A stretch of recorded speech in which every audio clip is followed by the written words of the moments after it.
नमस्कार। हरियाणा विधानसभा के मानसून सत्र के दूसरे दिन फिरोजपुर झिरका विधानसभा से कांग्रेस विधायक मामन खान इंजीनियर ने मेवात क्षेत्र में चल रहे और निर्माणाधीन बूचड़ खानों का मुद्दा जोर शोर से उठाया। मामन खान ने सदन में कहा कि बूचड़ खानों से आम जनता को गंभीर समस्याओं का सामना करना पड़ रहा है। मामन खान ने सरकार का ध्यान इस ओर दिलाते हुए कहा कि प्रदूषण विभाग ने बूचड़ खानों के लिए जो मापदंड तय किए हैं उनका सख्ती से पालन किया जाए।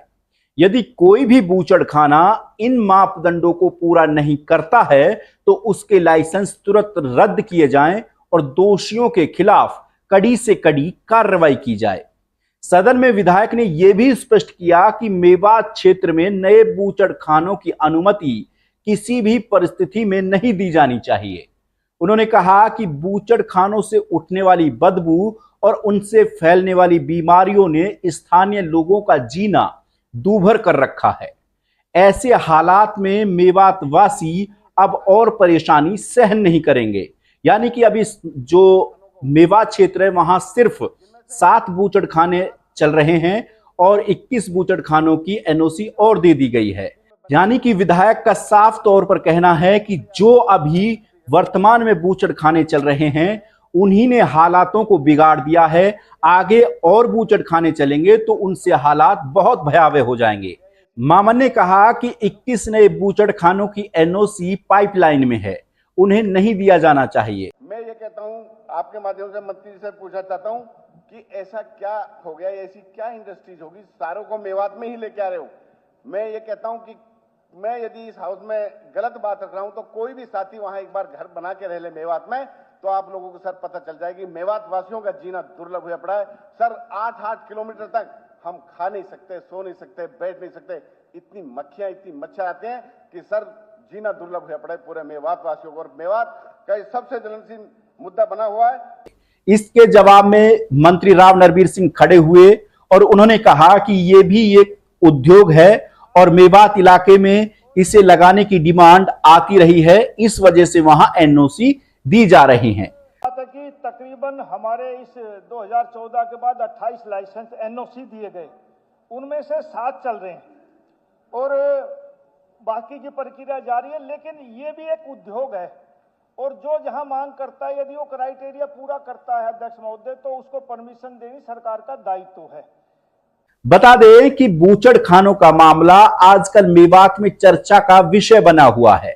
मेवात में जहां जहां ये बूचड़ खाने चल रहे हैं उसके 8 से 10 किलोमीटर के दायरे में आम जनता को बड़ी परेशानी का सामना करना पड़ रहा है। सड़कों पर गंदगी के ढेर हैं।